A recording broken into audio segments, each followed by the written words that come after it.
룰이죠. 지구를 지배하는 이 보편적 룰 앞에 이건 사실은 인간만 보면 동물계도 마찬가지로 약육강식이니까 이 보편적으로 지배하는 이 자연의 법이죠. 자연의 법, 강계라는 약자를 지배하는 이것에 무릎 꿇고 앉아있잖아요. 사울왕 모두가 다. 그러니까 다윗이 무슨 얘기냐고 들어가서 왜 무릎 꿇고 있냐. 하나님의 군대가 여호와의 군대가 그러면서 도전하니까 다 말리죠. 왜 세상의 룰 앞에 무릎 꿇으라 이거죠. 형들이 말리고 형 친구들이 말리고 나중에 사울왕도 말리고 너도 내 옆에서 같이 무릎 꿇어라. 콩가루 대주는 근데 다윗 무슨 얘기냐. 전쟁을 하나님께서 한 것이다. 이 믿음의 고백 가지고 역사를 만들어지기냐. 그래 하나님이 그걸 바라보시면서 뭐라고 생각했어요? 저 다윗이다 생각했어요. 그래 이스라엘 역사상 전에도 없고 후에도 없고 절대 최대 왕국 다윗의 왕국을 세우게 하셨는데 다윗의 왕국은 그 기초가 뭡니까? 다윗의 왕국의 파운데이션 전쟁은 하나님께서 한 것이다는 다윗의 신앙 고백이에요. 그래서 우리 리더십은 어디서 나오냐? 신앙 고백에서 나온다 이거예요. 믿음에서 나오는데 하나님에 대한 믿음. 그러니까 하나님에 대한 믿음이 표현되고 역사하는 게 신앙 고백 아닙니까? 우리가 하나님에 대한 믿음 아닌 믿음을 신앙 고백이라고 말하지 않잖아요. 그냥 자기 확신 신념이지. 그러니까 신념과 믿음을 헷갈리는 거예요. 그러니까 신념과 믿음을 헷갈리지 않게 하기 위해서 우리는 신앙 고백이라는 표현을 쓰는 거예요. 신앙 고백. 하나님에 대한 신앙 고백에서 시작되는 거지. 무슨 자기 확신, 자기 담대하면서 시작되는 거예요. 그래 신앙 고백. 그러니까 예수께서 나를 누구로 하느냐. 주는 그리스도 살아계신 하나님 아들입니다.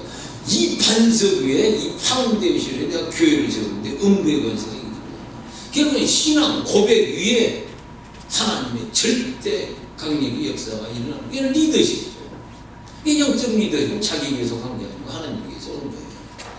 그래서 이런 영적 리더십을 자꾸 하나님에게서 오는 리더십으로 해야 되는데 그냥 경영학적, 심리학적 이런 인본주의적 리더십을 각 세계에서 쫙 성경사를 자기 수준에서 설명하면서 하니까 어떻게 돼요?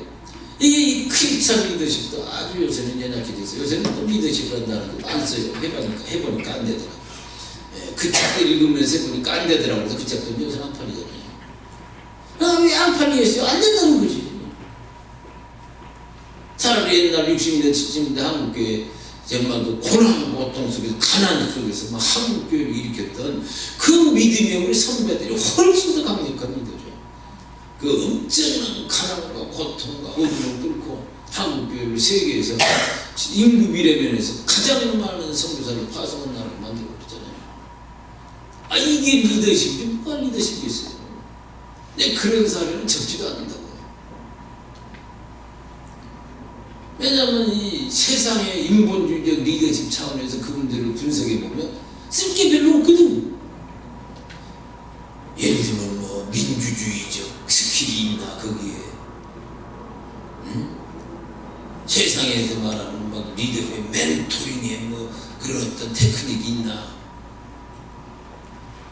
없거든요. 그게 오직 하나님에 대한 믿음으로 막 이기고 일어난 게 막 성령을 같이 이기고 일어나게 하면서 한국교회를 봉지키는데 그러니까 전혀 다른 거예요.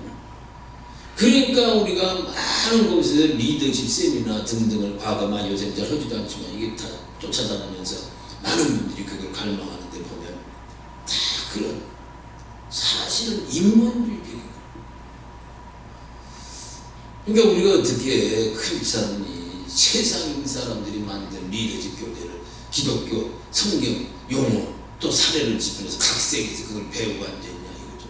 우리가 오히려 이 리더십을 세상에 가르쳐줘야 되는데 거꾸로 그래 지난 1990년대 초 세상에서 리더십이라는 단어가 뜨기 시작했는데 왜냐하면 뭐 혼란하니까 미래가 예측이 안 되니까 그래 지난 20년 1990년대 초부터 세계를 움직이는 리더들은 미래에 대한 불확실성 uncertainty 그러잖아요. 이 불확실성 때문에 어떻게 할까 고민을 많이 하니까 이들이 이제 리더십이 필요하다는데 리더십을 많이 썼는데 우리도 따라서 이제 했는데 사실은 그게 아니다 그 말씀을 드려요. 그게 신앙 고백이죠. 믿음이에요. 하나님에 대한 믿음. 그 다음에 이제 비전인데 비전. 믿음이 있어 하나님에 대한 믿음이 있지만 믿음을 가진 자가 이 땅에 하나님의 비전으로 이 땅의 역사를 이루어야 되는 게 리더십인데 그러니까 비전이 필요하죠. 근데 비전에서는 객관성이 중요해요. 이 객관성이 결여되면 자기 주관적이 돼서 리더십의 왜곡 현상이 나타나죠. 왜냐하면 성도들로 소위 쇠뇌시킨다 뭐 이런 식이 되는 거고 한편으로는 또 자기 야망이 되는 거고 이게 리더십에 있어서 가장 중요한 건 객관성이에요. 그러면 무슨 근거로 객관성을 갖냐 하는 거죠. 그러니까 우리가 어떤 비전을 선언하고 하나님 이게 주님께서 주신 비전인 줄 믿습니다라고 우리가 그 비전에 헌신을 하잖아요. 근데 헌신을 해야 되는 건데 문제는 이 비전 자체가 객관성이 없으면 하나님께서 인정하시는 게 아니면 헛것에 헌신하는 거니까 자기 인생 바치는 거 아니에요. 세월. 그러니까 이건 너무 억울하고 안 되는 거죠. 그러니까 이 객관성인데 이 객관성은 두 가지로 하나는 컨텍스트 그 다음에 텍스트 두 가지를 다 무의식적으로든 의식적으로든 고려하셔야 된다는 거죠. 그럼 이 텍스트는 뭐냐?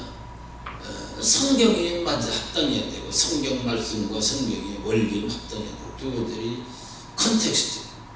근데 이 성경과 성경 말씀에 합당하냐는 것도 그렇게 어려운 게 아니에요. 이 크리스찬들을 우리가 늘 성경을 상고하면서 보니까. 근데 문제는 이제 컨텍스트가 문제죠.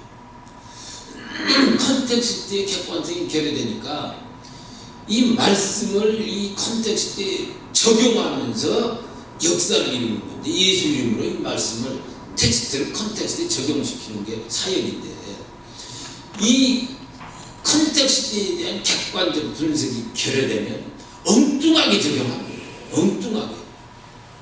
그래서 컨텍스트에 대한 객관성을 확보하려고 노력을 해야 된다는 거죠.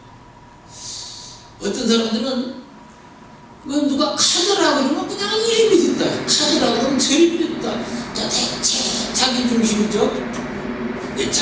자기가 주관이 돼서 주체성 있게 좀 객관성을 검증하려는 노력이 굉장히 현저하게 부족한 사람들이 있어요.